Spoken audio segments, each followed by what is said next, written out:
Well, it wasn't a pretty game all the time, but Shelby beat Alberton-Superior 60-14 in the first round of the 8-man playoffs on Saturday, and for the Coyotes, it was their first game in 29 days.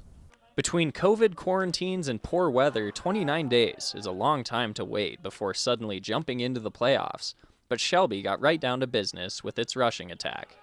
Cameron Brucevin started the scoring with a 16-yard touchdown run in the first, and then Bryce Lee added one from 11 yards out. However, with that month-long break, the Coyotes also showed some signs of rust.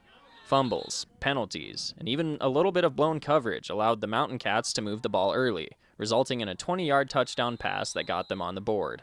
Still, Shelby led 29-8 at halftime. I don't think anybody has a blueprint for taking a month off after you played 5 games, but I think we ironed some of those things out. The kids played hard. They just had a few things that, you don't play a game, that's what happens. So I was proud of them. Second half they came out and I felt like we played more Coyote football for sure.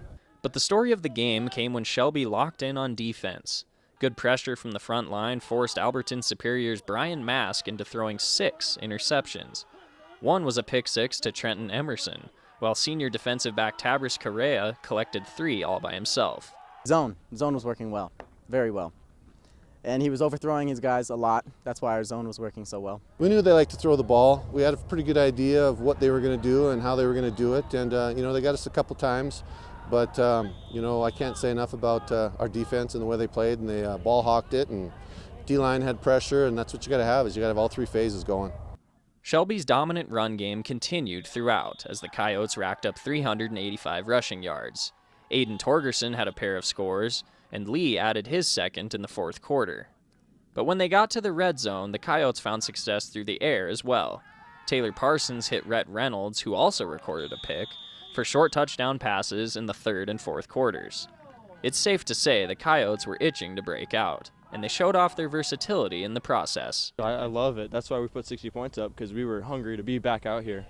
There's been a couple games where we've had some of our best players not even get the ball. Like Aiden, one game had 6 touchdowns, and the next game he got the ball like twice, and that's just huge. Like, just being so versatile, you can do whatever and beat teams. We've got about 4 or 5 kids, including Taylor, can run the ball. You got Bryce Lee, you got Tabris, Cameron, Aiden, and then of course Taylor, and Trenton Emerson showed he can do a little bit. So, we're not a one-headed monster for sure. So that's nice to be able to do that.